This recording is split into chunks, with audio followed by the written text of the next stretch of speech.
XRP's price is ripping right now, and so is the XRP Market Cap Multiplier. In this video, I want to talk about exactly what that is and what it means for how high XRP can realistically go over the next couple months. Guys, I think a lot of people are going to be shocked about how fast XRP is moving, and when you look at the numbers, you're going to see that we haven't seen anything yet. Like always, you're supporting so much of this channel. Thank you to everyone who takes the time to like these videos and subscribe to the channel. These two simple things really do help me out so much. Also, if you have any good place to buy some XRP, make sure to check out my favorite exchange uphold down in the description of this video. With that said, let's jump right into it, and I hope you guys enjoy the content. I want to start out this video and talk about the XRP Market Cap Multiplier, because this is something that I don't think a lot of people are really appreciating right now, and it's going to show you how shocking the pump we're watching right now really is. Now, one of the very interesting things about XRP is obviously it's a highly liquid asset. One of the things we're really yet to see is significant net inflows from some of the larger institutions in the entire world. Right now, because of where we are in our cryptocurrency journey as a population, like a human population, we really haven't seen the ultra high net worth people step into cryptocurrency yet. We're yet to see a lot of the major financial institutions step in yet either. And because of that, we are seeing large net inflows into the cryptocurrency industry, the likes that are clearly pumping these price charts. But I want to show you how small these numbers actually are in comparison to what you're probably thinking. A couple months ago, JP Morgan put out a report saying that they expect $8 to $9 billion to flow into the XRP ecosystem because of the XRP ETFs that are probably coming over the finish line this summer. Now, these are massive amounts of numbers, and JP Morgan understands that a lot of people are highly interested in investing in cryptocurrency assets. A lot of people can't do it right now, and a lot of people don't want to mess with things like Coinbase or things like cold storage devices because they're complicated and people keep losing their money. So there's a huge demand of people who want to get exposed to cryptocurrency, but they just can't, right? They don't know how, they don't feel safe doing it.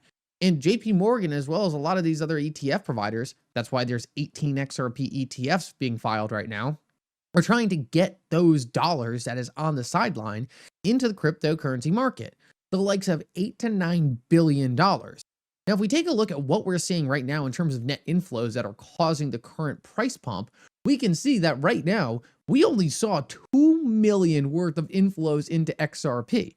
That's what's caused the craziness you have seen on the price chart. Now, over the past couple days, it's been about 25 million flowing into XRP. These are tiny, tiny numbers, and it's not necessarily a bad thing for XRP. It's just showing that very small amounts of money right now are moving the XRP price chart. What this means is that the XRP price chart is moving at a magnitude in terms of its market cap that is far exceeding what we're actually seeing in terms of net inflows. Let's take a look at how XRP's market cap has reacted to this $25 million worth of net inflows. What we've seen is the market cap of XRP has increased from about 130 billion to about 150 billion.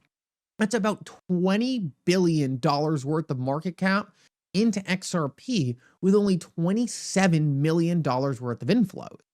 Now, what's so fascinating about this is that means that right now, in terms of how many dollars invested in XRP equal the appropriate amount of market cap appreciation, we are seeing about a 550 times ratio in terms of every single dollar is causing a 550 times impact on the market cap of XRP.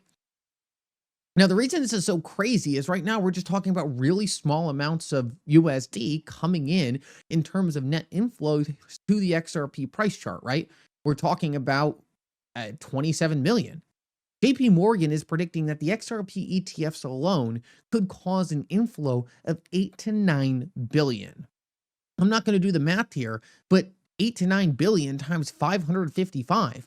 I mean, you are looking at trillions and trillions of market cap coming into XRP because of the market becoming more accessible.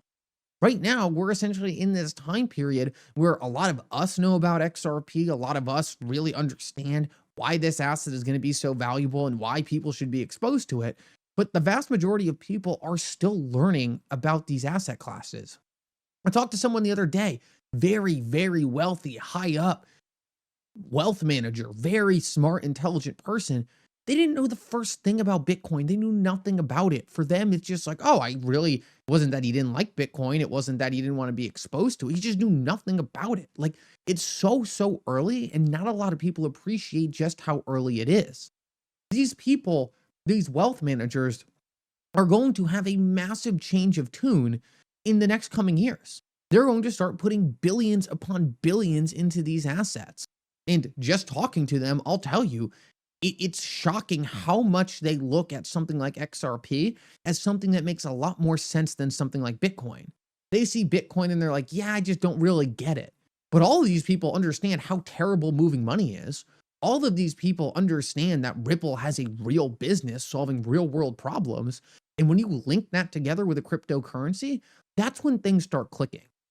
That's when they start to say, oh, well, I never really understood this crypto thing, but you're telling me I could move money 24/7 in 3 seconds and have it settled? That's a massive upgrade to the systems they're already familiar with, right? That's a huge upgrade to how they already do business. That puts a tangible impact on the reality of what these blockchain solutions are bringing. And it's not going to take a lot for them to allocate $1 billion to an asset. Not going to take a lot for them to allocate a couple $100 million to an asset. And XRP is a premier choice because it's very likely that their company is going to end up using Ripple's payment solutions anyway to start moving money faster. Right now, we're watching XRP do some pretty exciting things in comparison to what we've seen over the last couple months. But guys, guess what? This is on no money coming in. Just imagine what happens when we have a 555 times multiplier on $1 billion of net inflows into XRP. These numbers are going to get astronomical. And it's really hard for people to truly understand the impact of this right now because we've just never seen it before. The cryptocurrency market has been cut off from real liquidity, real net inflows, real dollars coming into this ecosystem. But these things are changing rapidly. Ripple just purchased Hidden Road, which is a huge bridge from the traditional banking infrastructure to the decentralized cryptocurrency infrastructure. Cryptocurrency banks are popping up left and right to create rails from the traditional financial system into the decentralized one.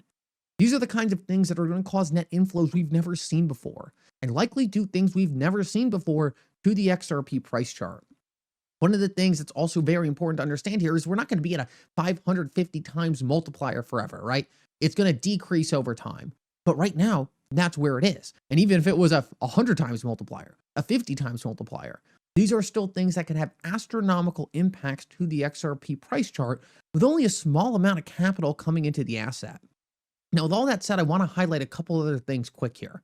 Right now, XRP is just starting to break out of this pattern we've been watching. And I think we've been all over this. I mean, we were talking about XRP potentially breaking out. Now it looks like XRP is breaking out. It's just starting to get parabolic. I think we're just at the start of things getting very exciting. And if we compare this to the other chart we've been watching, which was the XRP to Bitcoin dominance ratio, we can see that this is now doing a full-on reversal. And it looks like XRP is getting ready to once again go parabolic against Bitcoin. Now, with all this said and all these topics we covered in the video, I want to make one point clear. There's a lot of people who are really running analysis on outdated charts, outdated forecasts. People who have been predicting XRP at $10 for the past 8 years, right? And XRP hasn't gotten there. Now, I'm not coming here to say, oh, that's now an unrealistic expectation. But if prior to Hidden Road being a thing, prior to these banks being a thing, prior to Clarity being a thing, prior to the United States purchasing digital assets, right? Prior to all these massive catalysts, your prediction for XRP was $10. How is it still the same prediction? How has that not changed? How are we not updating these forecasts to account for the amount of bullishness, the amount of fundamental increases that have come to the cryptocurrency market? That's the thing I don't understand, right? How is it every single year, everyone has the same price prediction for XRP, regardless of the fundamental changes in the asset class itself? I never thought in a million years we would be this close to market clarity. I never thought in a million years all the largest financial institutions would be talking about tokenization, putting things on blockchain, and how it's going to upgrade their efficiency. What we're seeing is a huge net increase in the amount of financial institutions willing to adopt these technologies. They're no longer saying, oh, it's going to be private ledgers. Oh, we're going to use these other systems. They are full on saying it's going to be these public systems. And we absolutely plan on using this stuff. We just need a little bit of clarity to do it. The fact that people aren't updating their price predictions based on these things, let me know that they're not taking into account the fundamental increases that are taking place here. It's one thing to look at a chart, but no chart would have told you that when Amazon and Apple were trading at $1, that those stocks would ultimately go to thousands of dollars. There's no chart that would have shown that. And the simple fact is all the price action that Apple and Amazon used to trade at completely got erased when it came to the institutional adoption of these different internet services. We're likely going to see a very similar thing for XRP. And I don't think that's a stretch to say. I don't think it's a stretch to think that massive inflows, the likes we have never seen before, are going to cause charts to do something different than they had in the past. I don't think it's a stretch to say that allowing larger financial institutions to actually put net inflows into this asset class is going to cause more net inflows. These are things that people are not factoring in. And I think it's so important to understand that we are in a paradigm right now that we have never seen before. And therefore, we should expect things we have never seen before. I don't think it takes a rocket scientist to see that small amounts of money coming into XRP are causing astronomical increases in the price. And I don't think it's hard to see that there are going to be significantly more net inflows coming in because of the legitimization and the amount of regulatory certainty that is being added to this industry. People are starting to finally get the things we have been talking about for years on this channel. And a lot of people are shocked it's taken people this long. Me personally, I am shocked. But they are going to start to understand it, and they are going to start to understand it quick. The speculation is going to come before the utility. People are going to start realizing that all these things we've been talking about haven't just been hype. They haven't just been crazy ideas. They have been a consistent and accurate viewpoint on how the future financial system is going to develop. To me, it seems like all of those things are being proven in real time. I just don't think enough people are really appreciating the fundamental change this is going to have on the market in comparison to the things they had forecasted in the past, with none of these things taking place. And honestly, none of these things even being thought about as things that could happen within a 20-year time frame. Right now, we are at a time and place in the market that I didn't think we'd be to for 5 to 6 years from now. We're already here. And I don't think enough people are appreciating on how big of an impact that is going to have and how much it's going to change the market dynamic from the market dynamic of the past. Thank you so much for coming. I hope you enjoyed this update. And for now, Mickle out.